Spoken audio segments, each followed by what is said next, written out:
மத்திய அரசின் 8வது ஊதியக் குழுவில் விலைவாசி உயர்விற்கு ஏற்ப அடிப்படை பணியாளர்களுக்கு குறைந்தபட்ச ஊதியமாக 69,000 ரூபாய் வழங்க வேண்டும் என்று தமிழ்நாடு அரசு அலுவலக உதவியாளர்கள் மற்றும் அடிப்படை பணியாளர்கள் மாநில மைய சங்கம் கோரிக்கை விடுத்துள்ளது. மதுரை மாவட்ட வருவாய்த்துறை ஊழியர் சங்க கூட்ட அரங்கத்தில் அகில இந்திய மாநில அரசு 4ஆம் பிரிவு ஊழியர்கள் மற்றும் ஓய்வூதியர்கள் சம்மேளனத்தின் மாநில செயற்குழு கூட்டம் நடைபெற்றது.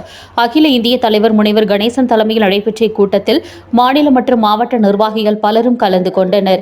மத்திய அரசின் 8வது ஊதியக் குழு எழுப்பியிருந்த 18 கேள்விகளுக்கு பதிலளிக்கும் வகையில் விரிவான அறிக்கை இக்கூட்டத்தில் தயார் செய்யப்பட்டது.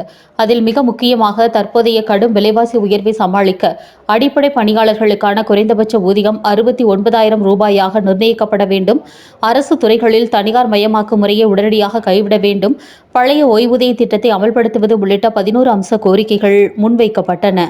அதனை 8வது ஊதியக் குழுவில் தற்போது இருக்கின்ற விலைவாசிகளுக்கு உட்பட்டு குறைந்தபட்ச ஊதியமாக 69,000 வழங்கப்பட வேண்டும் என்ற பரிந்துரையை 8வது கமிஷனுக்கு நாங்கள் கொடுக்கிறோம்.